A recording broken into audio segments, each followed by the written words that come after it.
Hola, ¿se oye? Sí. Buenos días a todos. Es para mí un privilegio estar nuevamente aquí compartiendo la palabra del Señor y bueno, siempre es bueno ver caras conocidas de años atrás. Y el día de hoy vamos a meditar en un texto que se encuentra en el Salmo 48. Les invito a abrir sus Biblias en ese apartado de la Escritura. Y vamos a meditar en lo que viene siendo Sión. ¿Qué es Sión? La Sión celestial. Y un punto que vamos a ir viendo recurrente es cómo todo lo terrenal siempre apunta a lo celestial.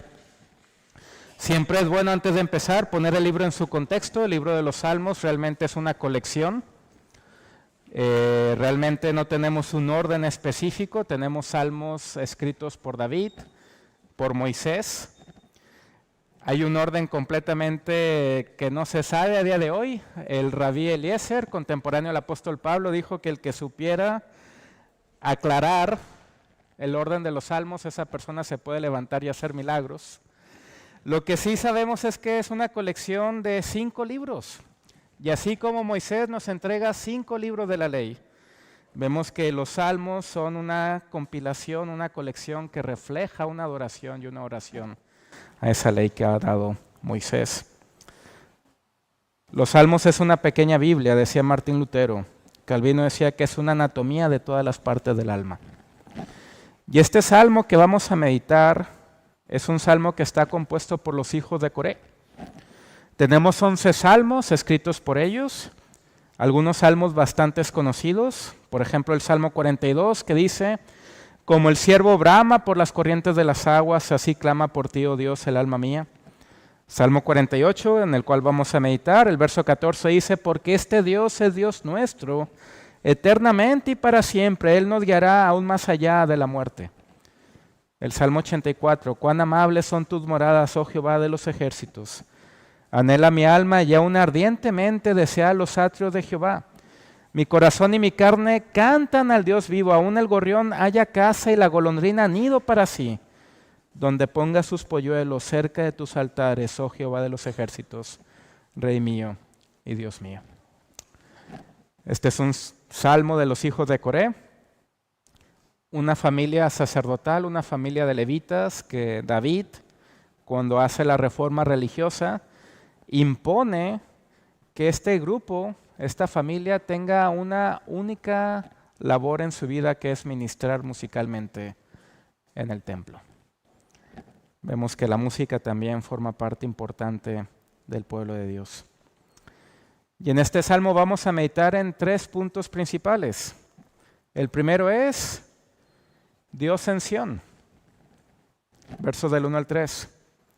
El segundo punto, vamos a ver si Dios está en Sión, por lo tanto va a haber gloria en Sión. ¿A qué se refiere esto? Versos 4 al 8 y versos 9 al 14 es una respuesta a la invitación. Hay una invitación que se hace. Por lo tanto, ¿cuál debe ser nuestra respuesta? Y antes de pasar con la lectura y la meditación de la palabra, oremos que el Señor nos bendiga en esta mañana. Padre, gracias por la bendición que tenemos de estar aquí escuchando tu palabra. Señor, te pido que en esta mañana tú nos des ojos para ver, oídos para oír y un corazón para entender.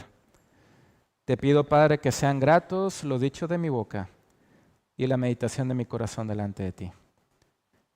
Señor, enséñanos a ver las maravillas de tu ley, que podamos comprender cómo todo lo terrenal apuntaba a lo celestial y cómo tú nos quieres llevar a esa Jerusalén celestial. Señor, guíanos por medio de tu Espíritu Santo.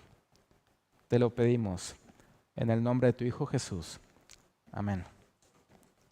Salmo 48, esta es la palabra del Señor. Cántico, salmo de los hijos de Coré.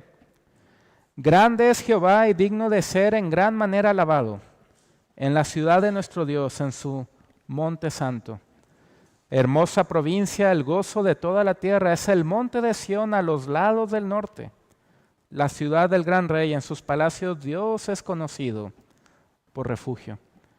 Porque aquí los reyes de la tierra se reunieron, pasaron todos y viéndola a ellos así se maravillaron. Se turbaron, se apresuraron a huir. Les tomó allí temblor, dolor como de mujer que da a luz.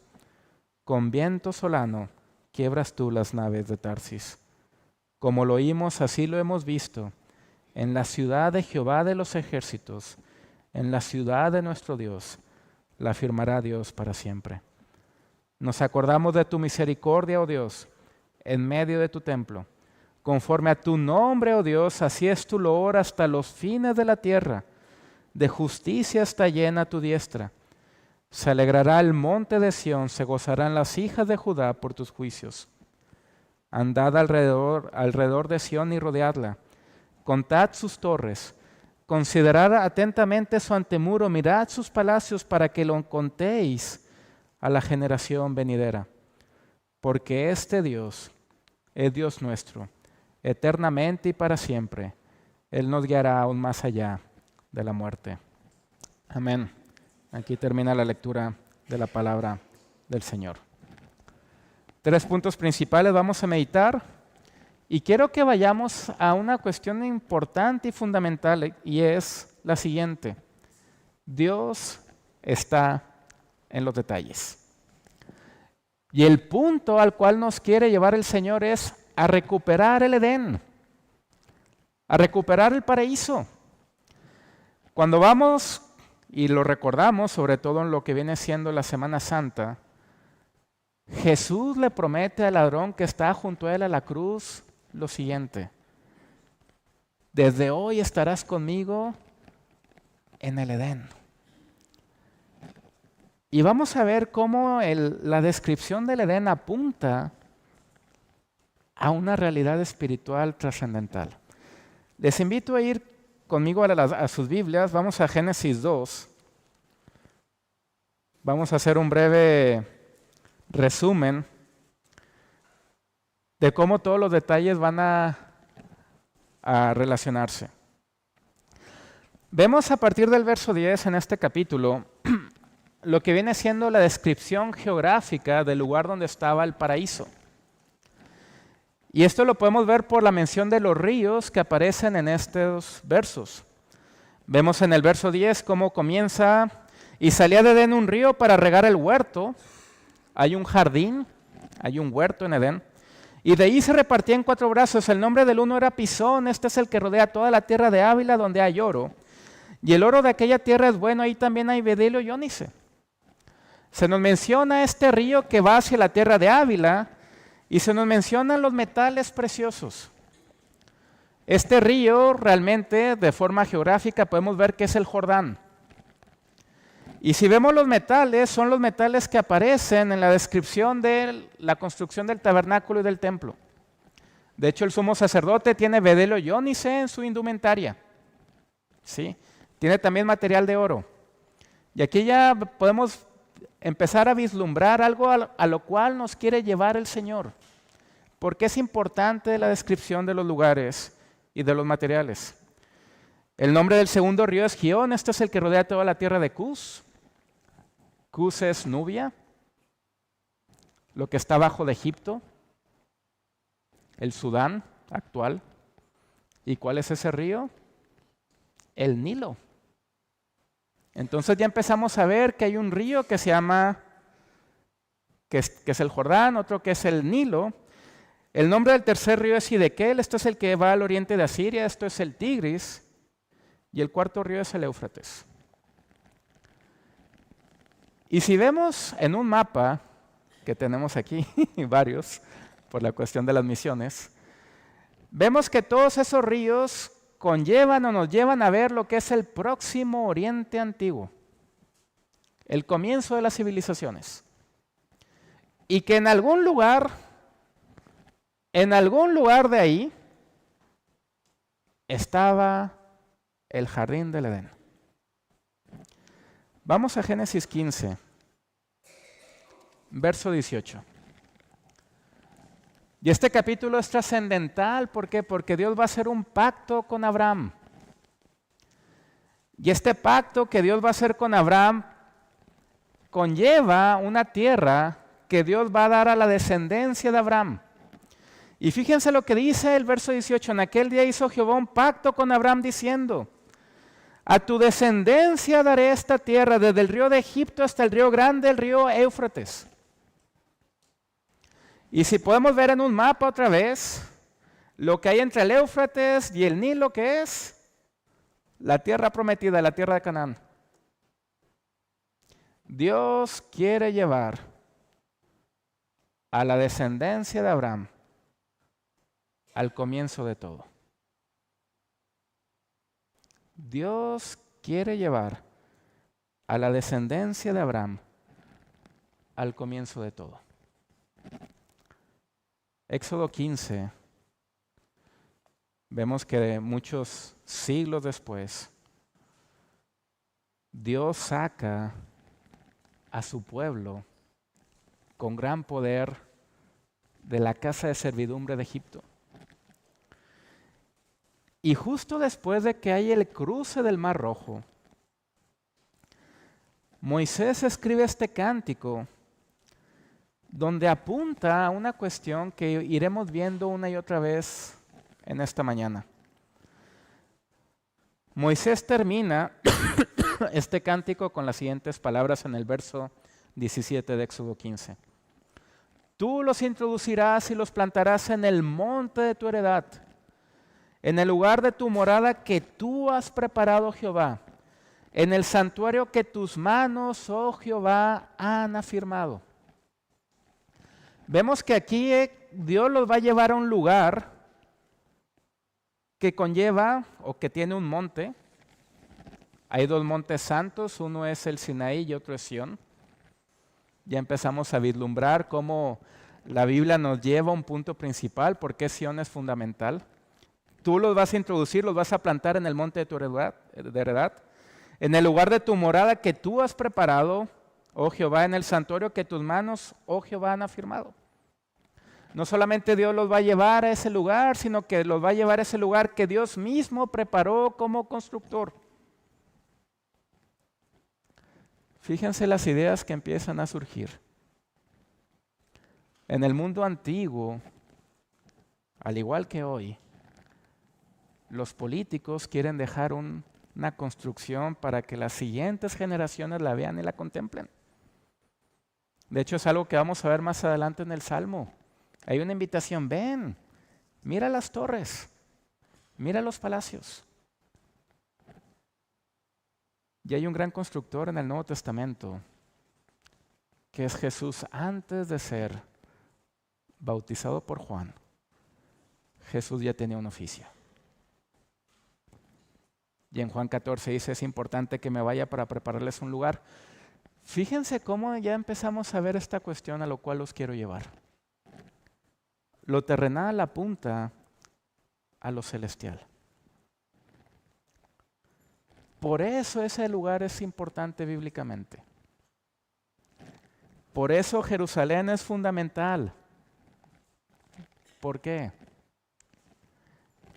Porque ahí estuvieron nuestros padres, Adán y Eva. Hay una cuestión teológica profunda. Salmo 132, versos 13 y 14. La importancia de Sión. Fíjense lo que dice este salmo. El Salmo 132, versos 13 y 14. Porque Jehová ha elegido a Sión, la quiso por habitación para sí, este es para siempre el lugar de mi reposo, aquí habitaré porque la he querido. Vemos que el mismo Salmo menciona a Dios hablando del por qué ha elegido a Sión, por qué la quiso para habitación, por qué ese es su lugar de reposo. Esta es la ciudad de Dios. Esta es la ciudad del gran rey. Mateo 5 menciona que nosotros no debemos de jurar por nada, ni siquiera por Sión. ¿Por qué? Porque es la ciudad del gran rey. Y la pregunta es, ¿por qué es importante y fundamental esta ciudad? quiero que vayamos a ver 2 versos más antes de concluir este primer punto. Y hay algo fundamental que vemos también en la narrativa bíblica. Vamos a Primera de Crónicas 21. Este incidente que aparece en Primera de Crónicas 21 se menciona tal cual en 2 de Samuel capítulo 24. Hay 2 grandes fallos, 2 grandes pecados que comete el rey David en su vida. Uno es el pecado con Betsabé y otro es cuando hace un censo militar. Y curiosamente en ambos pecados, terceras personas pagan por eso. Hay muerte. En ambos pecados David tarda más de 9 meses en arrepentirse. En ambos pecados tiene que venir un profeta a reprenderlo. Pero en la narrativa de Primera de Crónicas 21 vemos un matiz fundamental. Primera de Crónicas 21 a partir del verso 28. Viendo David que Jehová le había oído en la era de Ornán, Jebuseo ofreció sacrificios ahí. Y el tabernáculo de Jehová que Moisés había hecho en el desierto y el altar del holocausto estaban entonces en el lugar alto de Gabaón. Pero David no pudo ir allá a consultar a Dios porque estaba atemorizado a causa de la espada del ángel de Jehová. Y el verso 1 del 22 es clave. Y dijo David: aquí estará la casa de Jehová Dios, y aquí el altar del holocausto para Israel. En ese lugar que David ha visto, en el cual el ángel del Señor tenía la espada desenvainada, David decide que iba a estar la casa de Dios. Y la pregunta es, ¿dónde es ese lugar? Vamos brevemente a 2 de Crónicas 3, verso 1. Conocemos la historia que David no puede construir el templo, no puede llevar a cabo ese anhelo, pero el que lo hace es Salomón. Y en 2 de Crónicas, capítulo 3, verso 1, se menciona lo siguiente: comenzó Salomón a edificar la casa de Jehová en Jerusalén, en el monte Moria, que había sido mostrado a David su padre en el lugar que David había preparado en la era de Ornán Jebuseo. Vemos que se construye esta casa en Jerusalén, pero se nos menciona un lugar específico que es Moria. Y Moria aparece solamente 2 veces en todo el Antiguo Testamento y esta es la segunda vez que aparece. La primera vez que aparece Moria es en Génesis capítulo 22, cuando Abraham va a sacrificar a Isaac. En esa misma montaña donde Abraham iba a sacrificar a Isaac, 1000 años después, se iba a construir el templo de Dios. Esta es la importancia de Sión. Y por eso cada vez que leemos en la Biblia, en el Antiguo y Nuevo Testamento, Jerusalén, Sión, templo, nos lleva a la realidad de que lo terrenal apunta a lo celestial. Es en ese lugar, en esa ciudad, donde, volviendo al Salmo, vemos que es la ciudad de Dios, es su monte santo, es una provincia hermosa, es la ciudad del gran rey, es nuestro lugar de refugio, donde no nos va a pasar absolutamente nada. Y es el lugar donde Dios está. Ahí está Dios. Por lo tanto, si ahí está Dios, pues esa ciudad tiene gloria. Y esto nos lleva al segundo punto, la gloria de Sión. Versos 4 al 8. Los reyes la ven, verso 5, se maravillan, se turban, si se apresuran a oír. Y vemos aquí cómo incluso esas personas se apartan y Dios los castiga con viento solano. Hay maravilla y temor. Hay una maravilla y un temor de las personas. Contemplan esa gloria y estas personas no pueden entrar ahí por algo que veremos más adelante. Los salmistas dicen, como lo oímos, así lo hemos visto en la ciudad de Jehová de los ejércitos, en la ciudad de nuestro Dios. Esta ciudad va a ser afirmada para siempre. Hemos visto en Éxodo 15 cómo Dios va a afirmar esta ciudad, cómo la va a construir, cómo la va a preparar. Pero el punto al cual los quiero llevar es cómo lo terrenal apunta a lo celestial. Vayamos a dos textos en el Nuevo Testamento que afirman esto. Uno de estos textos se encuentra en Gálatas, capítulo 4, a partir del verso 21. Y esta epístola vemos cómo Pablo advierte a la iglesia de que no judaicen. Y en este apartado va a mencionar cómo hay una Jerusalén diferente a la Jerusalén terrenal y que nuestros ojos no deben de estar en lo terrenal. Dice Gálatas 4 a partir del verso 21, decidme los que queréis estar bajo la ley, ¿no habéis oído la ley? Porque está escrito que Abraham tuvo 2 hijos, uno de la esclava, el otro de la libre. Pero el de la esclava nació según la carne, mas el de la libre por la promesa, lo cual es una alegoría. Pues estas 2 mujeres son los 2 pactos, el uno proviene del monte Sinaí, el cual da hijos para esclavitud, esta es Agar. Porque Agar es el monte Sinaí en Arabia y corresponde a la Jerusalén actual. Fíjense cómo aquí Pablo utiliza la alegoría de que esto corresponde a la Jerusalén actual. La Jerusalén que nosotros podemos tomar un avión y en 4 horas estar ahí, literalmente, desde Barcelona. Esta junto con sus hijos está en esclavitud, mas la Jerusalén de arriba, la cual es madre de todos nosotros, es libre. 2 diferentes lugares con el mismo nombre y con el mismo objetivo. Nosotros debemos de seguir la Jerusalén celestial. Al autor a los Hebreos pone esto otra vez en perspectiva. Y casi al final de la epístola, en el capítulo 12, a partir del verso 18, menciona lo siguiente. Menciona los 2 montes a los cuales nos podemos acercar, a las 2 ciudades. Porque no os habéis acercado al monte que se podía palpar y que ardía en fuego, a la oscuridad, a las tinieblas y a la tempestad, al sonido de la trompeta y a la voz que hablaba, la cual los que lo oyeron rogaron que no se les hablase más, porque no podían soportar lo que se ordenaba, si aún una bestia tocar el monte Sinaí, será apedreado pasada con dardo. Y tan terrible era lo que se veía que Moisés dijo, estoy espantado y temblando, como los reyes que no pueden entrar a Sión.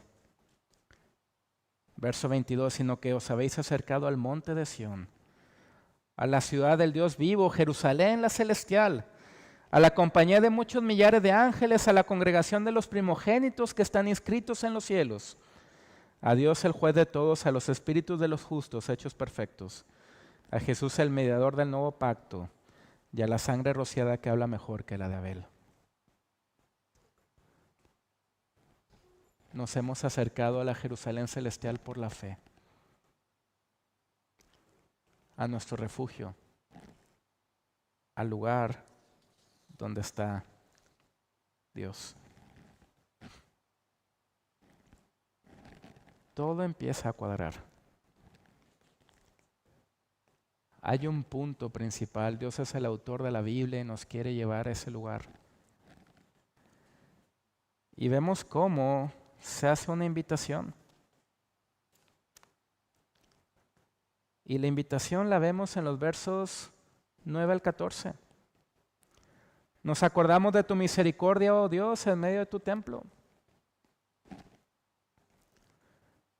Una definición que Dios hace de sí mismo la encontramos en Éxodo capítulo 34. Después del pecado del becerro de oro, Moisés teme que la gloria de Dios se aparte de ellos. Y Moisés teme que las bendiciones de Dios se vayan del pueblo de Israel. Y Moisés interviene y pide a Dios que Dios le muestre su gloria. Y vemos cómo en Éxodo 34, verso 5 en adelante, Dios cumple la petición de Moisés. Y Dios lleva a Moisés a una cueva. Y vemos que la nube de gloria desciende. Y Dios mismo va a declararle a Moisés lo que Él es, su esencia. Y Dios mismo dice: Jehová, Jehová, fuerte, misericordioso y piadoso, tardo para la ira y grande en misericordia y verdad. Y vemos que estas mismas palabras la mencionan los salmistas. ¿Por qué? Se acuerdan de quién Dios es.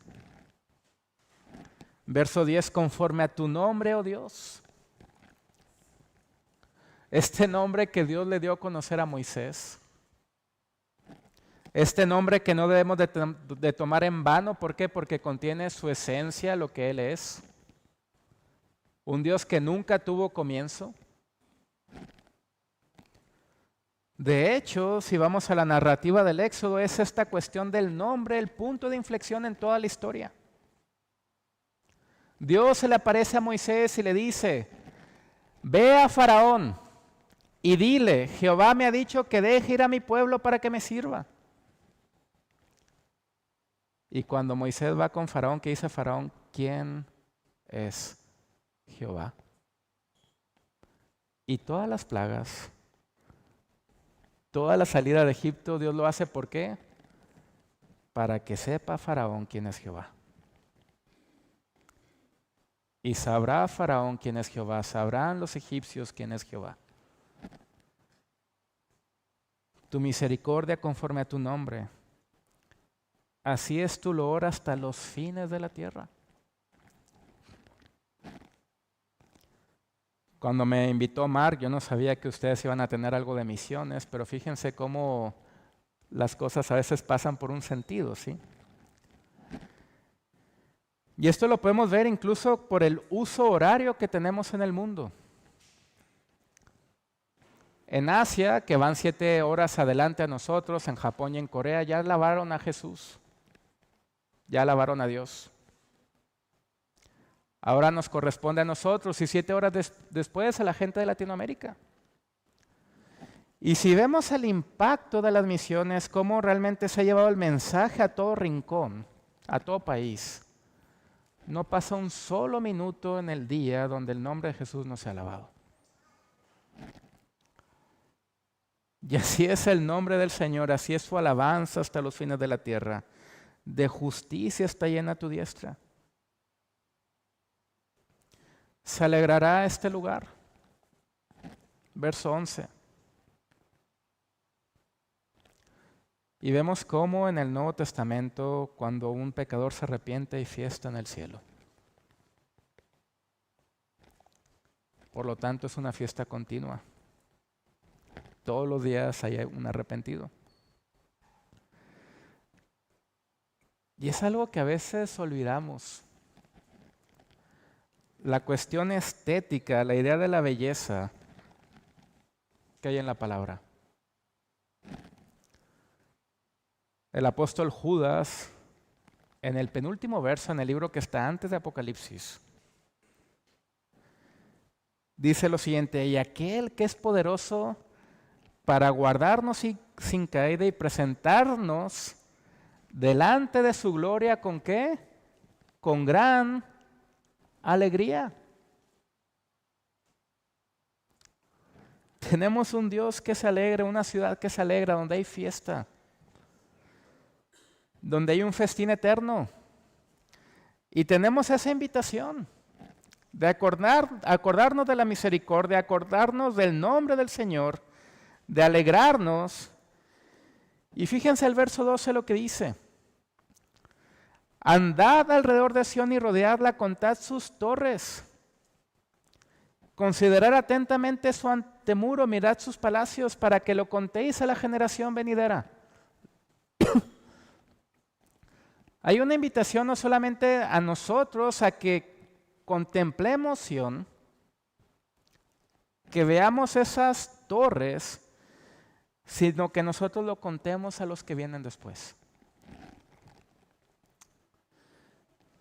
Quiero que vayamos a 2 textos del Antiguo Testamento y luego uno del Nuevo, para otra vez ver la cuestión de ¿a qué nos lleva esto? Hay 2 construcciones fundamentales en el Antiguo Testamento. Uno es el tabernáculo y otro el templo. Y si fuéramos arquitectos o ingenieros civiles diríamos, ¿y de dónde sacaron el plano, no? Vamos a Éxodo capítulo 25.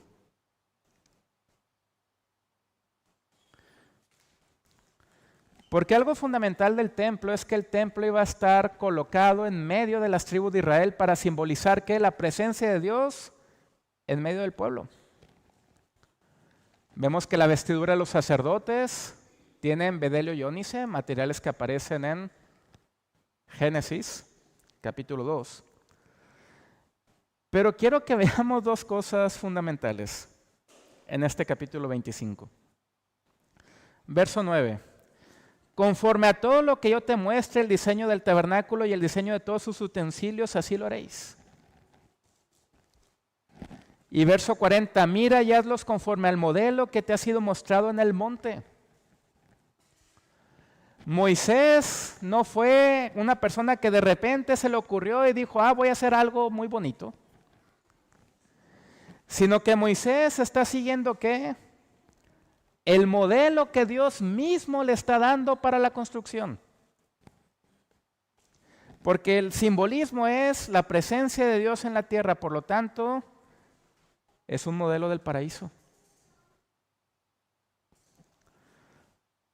Con respecto al templo, vamos a Primera de Crónicas, capítulo 28.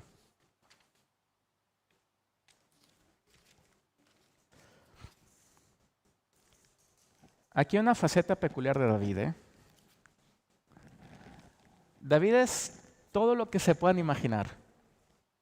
Es varón de guerra, es músico, es luthier, inventa instrumentos musicales. Es el comandante del ejército de Dios, nunca pierde ninguna batalla militar. Es poeta. Es pastor. Y otra función es de que es arquitecto. Fíjense lo que dice Primera de Crónicas 28 a partir del verso 10. Estas son las palabras de David a Salomón antes de morir. Mira pues ahora que Jehová te ha elegido para que edifiques casa para el santuario, esfuérzate y hazla. Y David dio a Salomón su hijo el plano del pórtico del templo y sus casas, sus tesorerías, sus aposentos, sus cámaras y la casa del propiciatorio.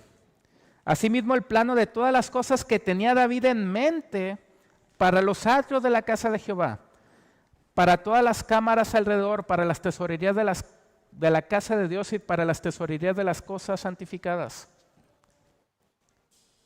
Verso 18. Además, oro puro en peso para el altar del incienso y para el carro de los querubines de oro, que con las alas extendidas cubrían el arca del pacto de Jehová. Y el 19 es clave. Todas estas cosas, dijo David, me fueron trazadas por la mano de Jehová, que me hizo entender todas las obras del diseño. El diseño del templo es un diseño divino al igual que el tabernáculo. Por lo tanto, esto nos debe de llevar a Apocalipsis capítulo 21, que les invito que me sigan con su vista.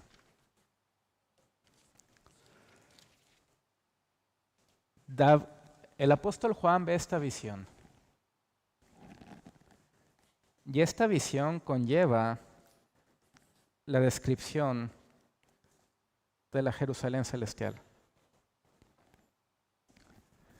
Verso 9 en adelante.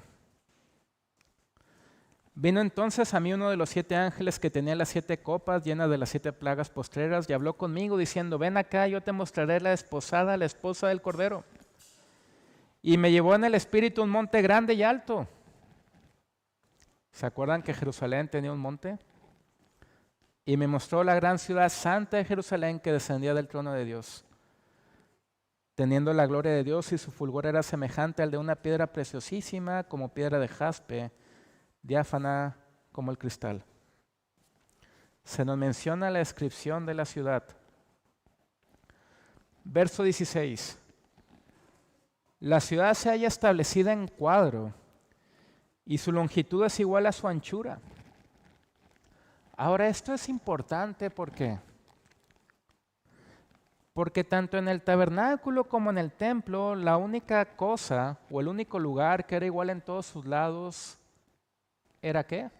El lugar santísimo. Pero aquí vemos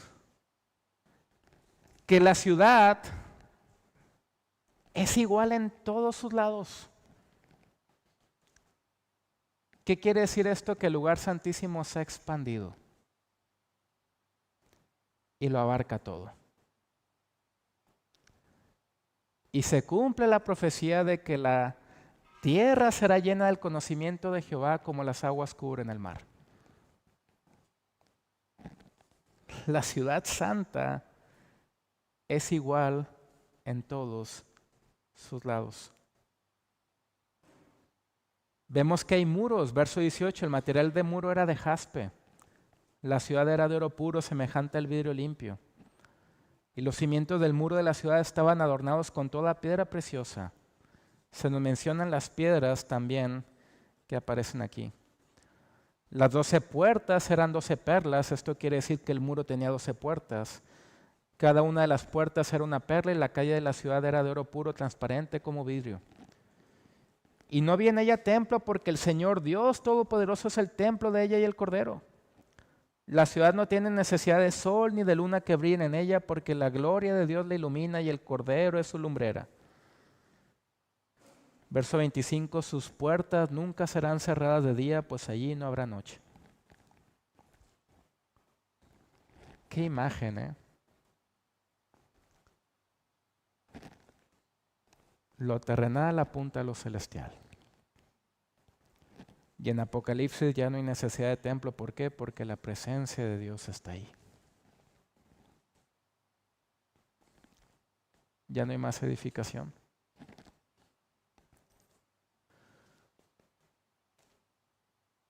Fíjense cómo los salmistas, los hijos de Coré, mencionan que esto se lo tenemos que contar a la generación venidera. Y nosotros vivimos después de la muerte y resurrección del Señor. Y esta es la Jerusalén que tenemos que mostrar. Esa Jerusalén celestial. El lugar donde está nuestro Dios, que será nuestro Dios eternamente y para siempre, y que nos va a guiar más allá de la muerte. Y tenemos esas promesas. Jesús le promete al ladrón que estaba junto a él en la cruz agonizando que él iba a estar con él en el paraíso. Y tenemos un Dios que nos sigue guiando. Y esta idea de que Dios nos guía aún más allá de la muerte no solamente es nueva en el Nuevo Testamento, sino que se materializa y se profetiza también en el Antiguo. Vamos a unos textos. 2 del Antiguo y 1 del Nuevo también, para concluir. El profeta Ezequiel, en el capítulo 34, versos 11 en adelante, menciona lo siguiente. Porque así ha dicho Jehová al Señor: he aquí yo mismo iré a buscar mis ovejas y las reconoceré. Como reconoce su rebaño el pastor el día que está en medio de sus ovejas esparcidas, así reconoceré mis ovejas y las libraré de todos los lugares en que fueron esparcidas el día del nublado y de la oscuridad. Dios mismo va a ser el pastor. Esto hace también eco en el profeta Isaías, en el capítulo 48, versos 9 y 10.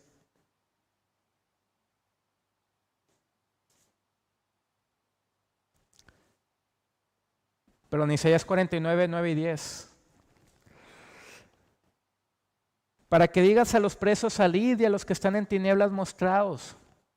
En los caminos serán apacentados, y en todas las alturas tendrán sus pastos. No tendrán hambre, ni sed, ni el calor, ni el sol los afligirá. Porque el que tiene de ellos misericordia los guiará y los conducirá a manantiales de aguas. Y esta idea de Dios conduciendo a su pueblo como pastor aparece por última vez en Apocalipsis 7, versos del 13 en adelante. Entonces uno de los ancianos habló diciéndome: estos que están vestidos de ropas blancas, ¿quiénes son y de dónde han venido? Yo le dije: Señor, tú lo sabes. Y él me dijo: estos son los que han salido de la gran tribulación y han lavado sus ropas y las han emblanquecido en la sangre del Cordero. Por esto están delante del trono de Dios y le sirven día y noche en su templo, y el que está sentado sobre el trono extenderá su tabernáculo sobre ellos. Ya no tendrán hambre ni sed, y el sol no caerá más sobre ellos ni calor alguno. Porque Cristo, el Cordero que está en medio del trono, los pastoreará y los guiará a fuentes de agua de vida, y Dios enjugará toda lágrima de los ojos de ellos. Dios que está en medio del trono los pastoreará. Jesús no solo asciende para sentarse a la diestra de Dios, asciende también para pastorearnos. Y esa es su función.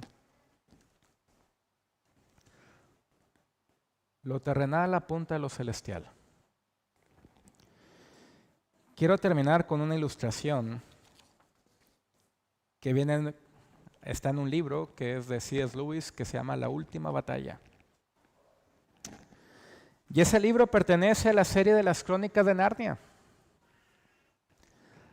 Y ahí C.S. Lewis menciona cómo Aslan, el león de Judá, Aslan es la palabra en turco para león. Es interesante cómo C.S. Lewis toma la idea de el apóstol Pablo en Turquía y Aslan significa león en turco.